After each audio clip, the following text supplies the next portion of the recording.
was based on National Assessment of Educational Progress Data, NAEP data. 1992 NAEP subcommittee meeting. In 1992, a small subcommittee met in a conference room in the basement of NAEP headquarters. The committee was comprised of Kevin, Ashley, Brittany, and Dylan. And here are the minutes from that meeting. Kevin, the chair, opened the meeting by saying, "We need to have levels." "Yes, yes," Brittany agreed happily. "That's a wonderful idea." "Levels of what?" asked Dylan. "Reading test scores," said Kevin. "But why?" Ashley asked. "Why do we need levels?" "We need levels so that we can put children in categories," said Kevin. "We'll put them in categories based on their levels." "People love categories," said Dylan. "Yes, they do," Brittany said excitedly. "People love categories." "And by putting children into categories," said Kevin, "we'll know exactly what they are."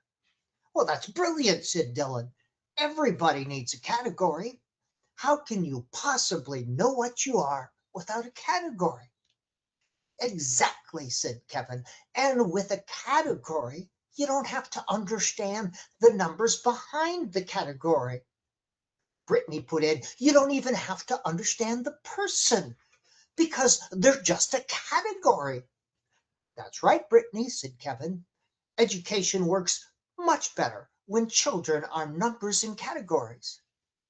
"So what should these levels be?" Ashley asked. Kevin said, "Well, we'll have 3 levels: basic, proficient, and advanced." And here he pointed to a chart on the wall. 217, he said, is the average score for all 4th grade students on the 1992 NAEP reading test. We'll make basic level just a little below that, 209.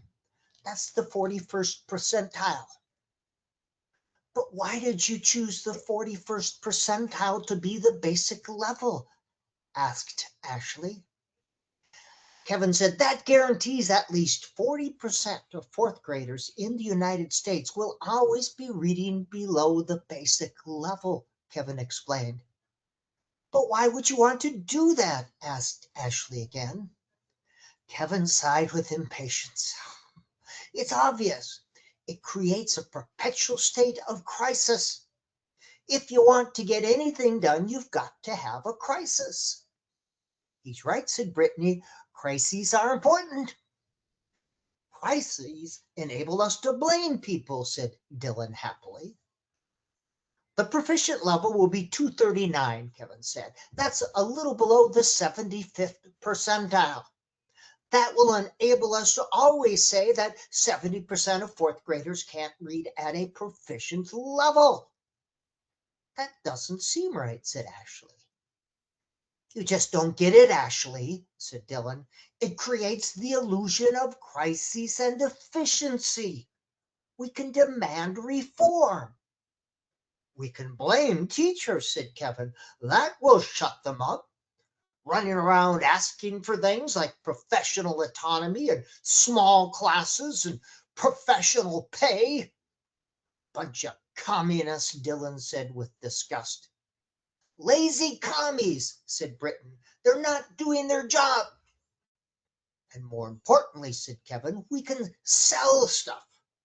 Reading curriculums, tests, workbooks, ancillary materials, all sorts of stuff." "And we can privatize education," said Dylan. "How are you supposed to make any money when education is public?" "But isn't NAEP part of the U.S. Department of Education?" Brittany asked. "And aren't we a public entity? And isn't our task to work with state and local governments to ensure equal educational access and promote student achievement in our public schools?" "All in favor of voting Ashley out of the subcommittee say aye," Kevin said. "Aye, aye," said Brittany and Dylan. "Nay," said Ashley. "The ayes have it," said Kevin. After Brittany left the room, Kevin continued. "We'll make the advanced level to be at the 93rd percentile. This means we can guarantee that 93% of all fourth graders will never reach the advanced level. This will enable us to say that Japan has a better educational system than we do. And then they all went home to watch The Price is Right. Now, the final word here. The NAEP proficiency levels were arbitrarily defined. These levels should be interpreted with extreme caution. The National Center for Educational Statistics website provides 3 reasons for this. 1, proficiency levels are based on desired expectations, meaning these levels are aspirational, not mathematical. 2, these proficiency levels are currently being used on a trial basis, apparently since 1992.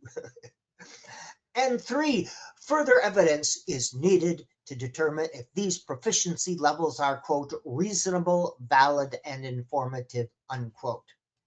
This has been the Reading Instruction Show. I am your host, Dr. Andy Johnson.